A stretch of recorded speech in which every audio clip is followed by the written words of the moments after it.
Alors bonjour, donc là je vais lire toujours Don Juan, ça va être l'acte 3. Donc scène première, Don Juan en habit de campagne et Sganarelle qui est déguisé en médecin. Sganarelle. Ma foi monsieur, avouez que j'ai eu raison et que nous voilà l'un et l'autre déguisés à merveille.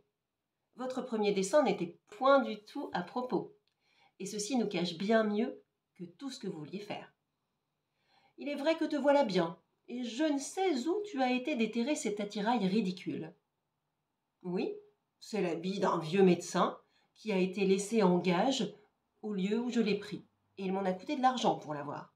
Mais savez-vous, monsieur, que cet habit me met déjà en considération, que je suis salué des gens que je rencontre, et que l'on m'en vient consulter ainsi qu'un habile homme.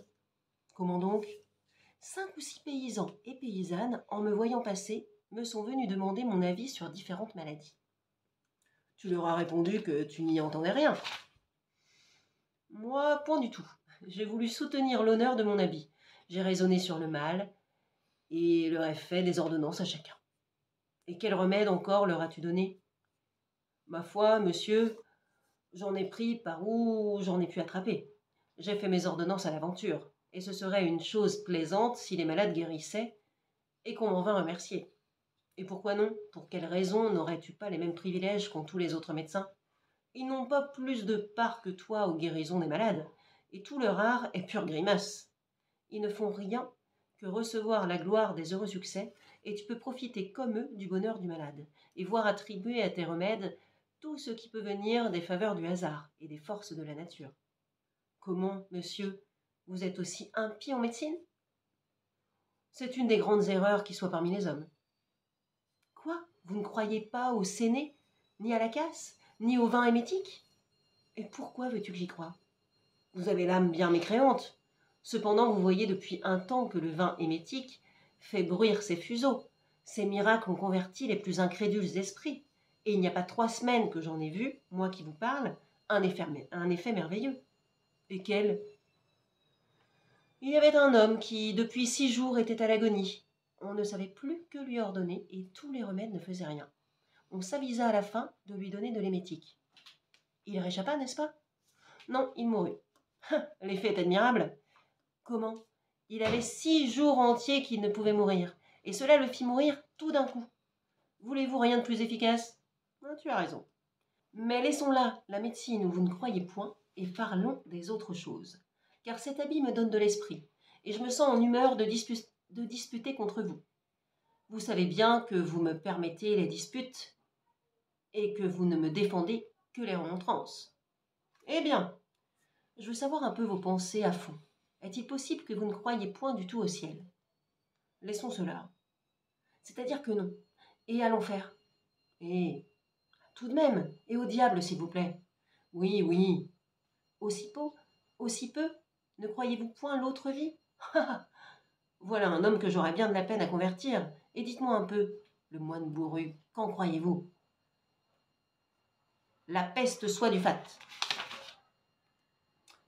Et voilà ce que je ne puis offrir, car il n'y a rien de plus vrai que le moine bourru, et je me ferai pendre pour celui-là. Mais encore faut-il croire quelque chose dans le monde. Qu'est-ce donc que vous croyez? Ce que je crois? Oui. Je crois que 2 et 2 font 4, Sganarelle, et que 4 et 4 font 8. La belle croyance et les beaux articles de foi que voilà.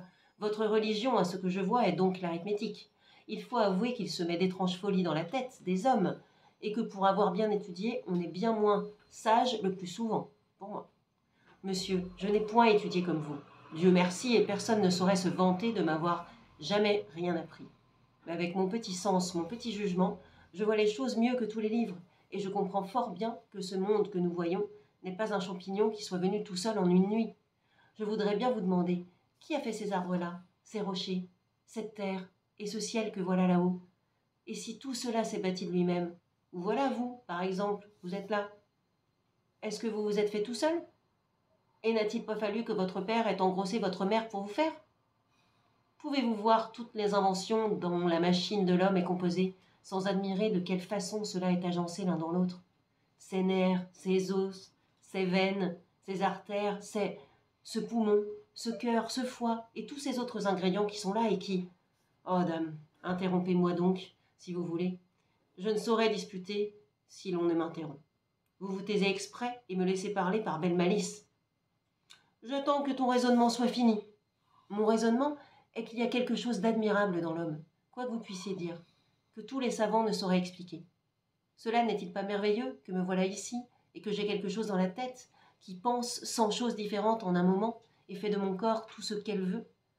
Je veux frapper des mains, hausser le bras, lever les yeux au ciel, baisser la tête, remuer les pieds, aller à droite, à gauche, en avant, en arrière, tourner. Il se laisse tomber en tournant. Don Juan. Bon, voilà ton raisonnement qui a le nez cassé.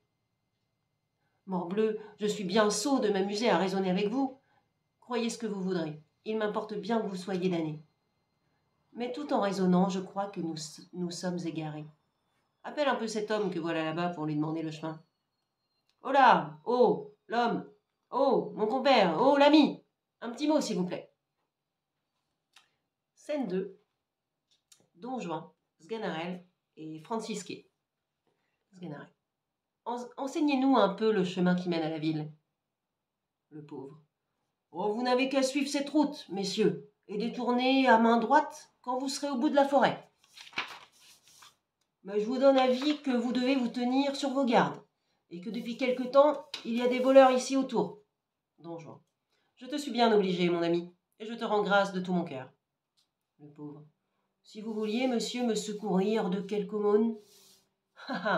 Ton avis est intéressé à ce que je vois. Je suis un pauvre homme, monsieur, retiré tout seul dans ce bois depuis 10 ans, et je ne manquerai pas de prier le ciel qu'il vous donne toutes sortes de biens. Don Juan. Et prie-le qu'il te donne un habit sans te mettre en peine des affaires des autres. Sganarelle. Vous ne connaissez pas monsieur bonhomme. Il ne croit qu'en 2 et 2 font 4, et en 4 et 4 font 8. Don Juan. Quelle est ton occupation parmi ces arbres? Le pauvre. De prier le ciel tout le jour pour la prospérité des gens de bien qui me donnent quelque chose. Il ne se peut donc pas que tu ne sois bien à ton aise? Hélas, monsieur, je suis dans la plus grande nécessité du monde. Tu te moques, un homme qui prie le ciel tout le jour ne peut pas manquer d'être bien dans ses affaires? Le pauvre. Je vous assure, monsieur, que le plus souvent, je n'ai pas un morceau de pain à me mettre sous la dent. Don Juan. Voilà qui est étrange, et tu es bien mal reconnu de tes soins. Et je m'en vais te donner un louis d'or, tout à l'heure, pourvu que tu veuilles jurer. Ah, monsieur, voudriez-vous que je commisse un tel péché? Tu n'as qu'à voir si tu veux gagner un louis d'or ou non. En voici un que je te donne si tu jures. Tiens, il faut jurer. Monsieur, à moins de cela, tu ne l'auras pas. Sganarelle. Va, jure un peu, il n'y a pas de mal. Don Juan. Prends, le voilà. Prends-le, te dis-je, mais jure donc. Le pauvre. Non, monsieur, j'aime mieux mourir de faim. Va, je te le donne pour l'amour de l'humanité. Mais que vois-je là? Un homme attaqué par 3 autres. La partie est trop inégale, et je ne dois pas souffrir cette lâcheté. Il court au lieu du combat. Scène 3. Don Juan, Don Carlos, Sganarelle. Sganarelle. Mon maître est un vrai enragé d'aller se présenter à un péril qui ne le cherche pas. Mais ma foi, le secours a servi, et les 2 ont fait fuir les 3. Don Carlos, l'épée à la main. On voit par la fuite de ces voleurs de quel secours est votre bras. Souffrez, monsieur, que je vous rende grâce d'une action si généreuse et que... Don Juan, revenant l'épée à la main. Je n'ai rien fait, monsieur, que vous n'eussiez fait en ma place. Notre propre honneur est intéressé dans de pareilles aventures, et l'action de ces coquins était si lâche que c'eût été y prendre part que de ne s'y pas opposer. Mais par quelle rencontre vous êtes-vous trouvé dans leurs mains? Oh, je m'étais par hasard égaré d'un frère, et tous ceux de notre suite, et comme je cherchais à les rejoindre, j'ai fait rencontre de ces voleurs, qui d'abord ont tué mon cheval, et qui, sans votre valeur, en auraient fait autant de moi. Votre dessein est-il d'aller du côté de la ville? Don Carlos. Oui, mais sans y vouloir entrer.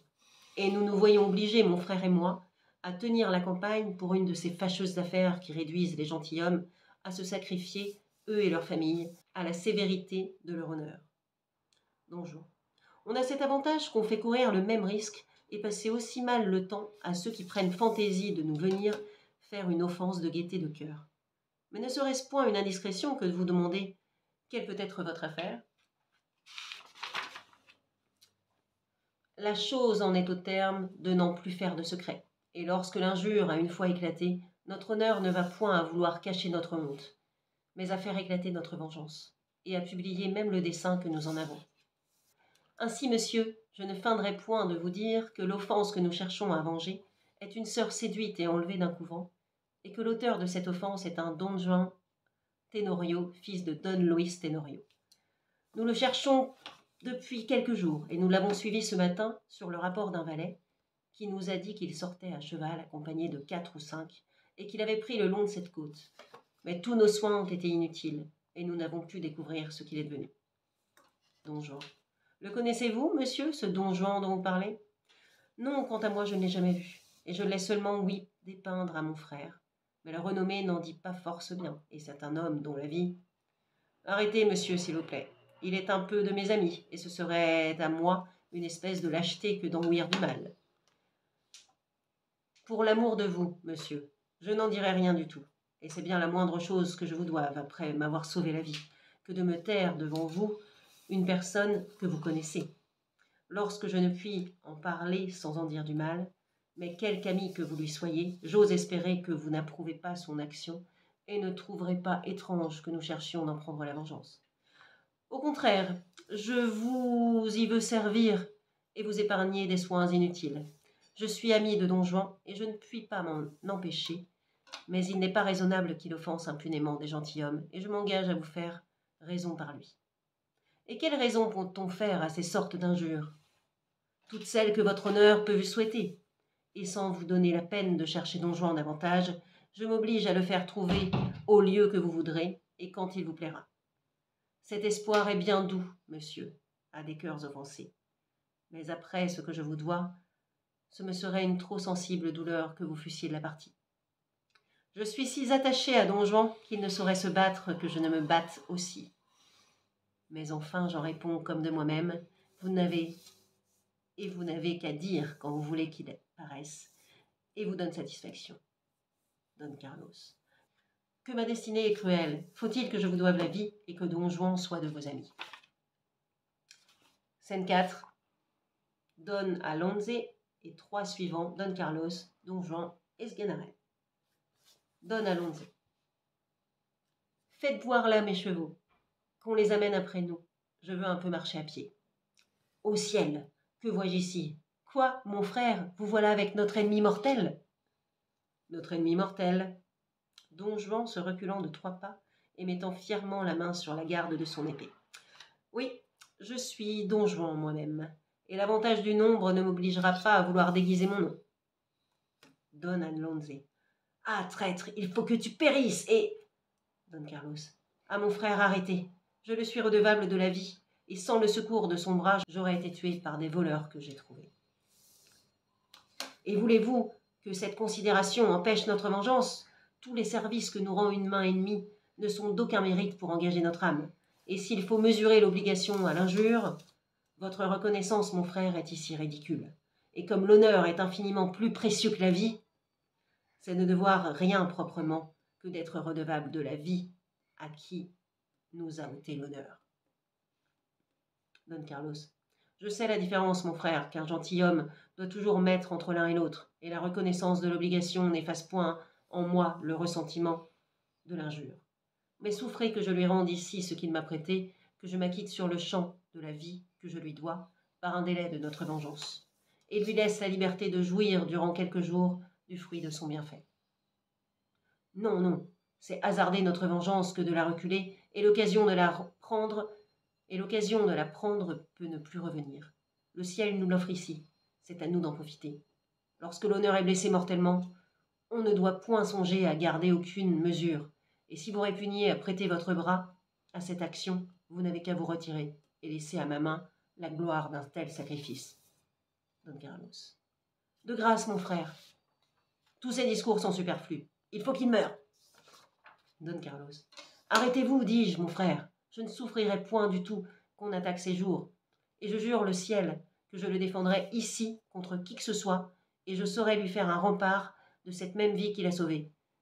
Et pour adresser vos coups, il faudra que vous me perciez. » « Quoi ? Vous prenez le parti de notre ennemi contre moi ? Et loin d'être saisi à son aspect les mêmes transports que je sens, vous faites voir pour lui des sentiments pleins de douceur. » Don Carlos. « Mon frère, montrons de la modération dans une action légitime, et ne vengeons point notre honneur avec cet emportement que vous témoignez. Ayons du cœur, dont nous soyons les maîtres, une valeur qui n'est rien de farouche, et qui se porte aux choses par une pure délibération de notre raison, et non point par le mouvement d'une aveugle colère. Je ne veux point, mon frère, demeurer redevable à mon ennemi, et je lui ai une obligation dont il faut que je m'acquitte avant toute chose. Notre vengeance, pour être différée, n'en sera pas moins éclatante. Au contraire, elle en tirera de l'avantage, et cette occasion de l'avoir pu prendre la fera paraître plus juste aux yeux de tout le monde. Don Alonze. Oh, l'étrange faiblesse et l'aveuglement effroyable de hasarder ainsi les intérêts de son honneur pour la ridicule pensée d'une obligation chimérique. Non, mon frère, ne vous mettez pas en peine. Si je fais une faute, je saurai bien la réparer, et je me charge de tout le soin de notre honneur, qu'à mon honneur. Don Juan. Je n'ai rien exigé de vous, et vous tiendrez ce que j'ai promis. Don Carlos. Allons, mon frère, un moment de douceur ne fait aucune injure à la sévérité de notre devoir. Scène 5, et dernière scène du coup de l'acte 3.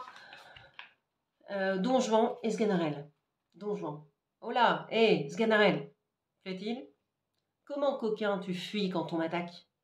Pardonnez-moi, monsieur, je viens seulement d'ici près. Je crois que cet habit est purgatif et que c'est prendre médecine que de le porter. Peste soit l'insolent, couvre au moins ta poltronnerie d'un voile plus honnête. Sais-tu bien qui est celui à qui j'ai sauvé la vie ? Moi ? Non, c'est un frère d'Elvire. Il est assez honnête homme, il en a bien usé, et j'ai regret d'avoir démêlé avec lui. Il vous serait aisé de pacifier toute chose. Oui, mais ma passion est usée pour Don Elvire, et l'engagement ne compatit point avec mon humeur. J'aime la liberté en amour, tu le sais, et je ne saurais me résoudre à renfermer mon cœur entre 4 murailles. Je te l'ai dit 20 fois, j'ai une pente naturelle à me laisser aller à tout ce qui m'attire. Mon cœur est à toutes les belles, et c'est à elle à le prendre. Mon cœur est à toutes les belles, et c'est à elles à le prendre tour à tour, et à le garder tant qu'elles le pourront. Mais quel est le superbe édifice que je vois entre ces arbres ? Vous ne le savez pas ? Non, vraiment. Bon, c'est le tombeau que le commandeur faisait faire lorsque vous le tuâtes. Ah, tu as raison, je ne savais pas que c'était de ce côté-ci qu'il était. Tout le monde m'a dit des merveilles de cet ouvrage, aussi bien que de la statue du commandeur, et j'ai envie de l'aller voir. Monsieur, n'allez point là. Pourquoi ? Cela n'est pas civil d'aller voir un homme que nous avons tué. Au contraire, c'est une visite dont je veux lui faire une civilité, et qu'il doit recevoir de bonne grâce. S'il est galant homme, allons, entrons dedans. Le tombeau s'ouvre, où l'on voit un superbe mausolée et la statue du commandeur. Sganarelle. Ah, que cela est beau. Les belles statues, le beau marbre, les beaux piliers. Ah, que cela est beau. Qu'en dites-vous, monsieur ? Qu'on ne peut voir aller plus loin l'ambition d'un homme mort. Et ce que je trouve admirable, c'est qu'un homme qui s'est passé durant la vie d'une assez simple demeure en veuille avoir une si magnifique pour quand il n'a plus que faire. Voici la statue du commandeur. Parbleu, le voilà bon, avec son habit d'empereur romain. Ma foi, monsieur, voilà qui est bien fait. Il semble qu'il est en vie et qu'il s'en va parler. Il jette des regards sur nous, qui me feraient peur si j'étais tout seul, et je pense qu'il ne prend pas plaisir de nous voir. Don Juan. Il aurait tort, et ce serait mal recevoir l'honneur que je lui fais. Demande-lui s'il veut venir souper avec moi. Sganarelle. C'est une chose dont il n'a pas besoin, je crois. Demande-lui, te dis-je. Vous moquez-vous ? Ce serait être fou que d'aller parler à une statue. Fais ce que je te dis. Quelle bizarrerie, Seigneur. Quelle bizarrerie. Seigneur commandeur. Je ris de ma sottise, mais c'est mon maître qui me le fait faire. Seigneur commandeur, mon maître Don Juan vous demande si vous voulez lui faire l'honneur de venir souper avec lui. La statue baisse la tête. Ah ? Qu'est-ce ? Qu'as-tu ? Dis donc, veux-tu parler ? Sganarelle fait le même signe que lui a fait la statue et baisse la tête. La statue. Eh bien, que veux-tu dire, traître ? Je vous dis que la statue. Eh bien, la statue. Je t'assomme si tu ne parles. La statue m'a fait signe. La peste, le coquin. Elle m'a fait signe, vous dis-je. Il n'est rien de plus vrai. Allez-vous-en lui parler vous-même pour voir. Peut-être que... Viens, Marot, viens. Je te veux bien faire toucher au doigt ta poltronnerie. Prends garde. Le seigneur commandeur voudrait-il venir souper avec moi? La statue baisse encore la tête. Je ne voudrais pas en tenir 10 pistoles. Eh bien, monsieur, allons, sortons d'ici. Voilà de mes esprits forts qui ne veulent rien croire. Et ce sera l'acte 5. La statue se met à parler. Voilà.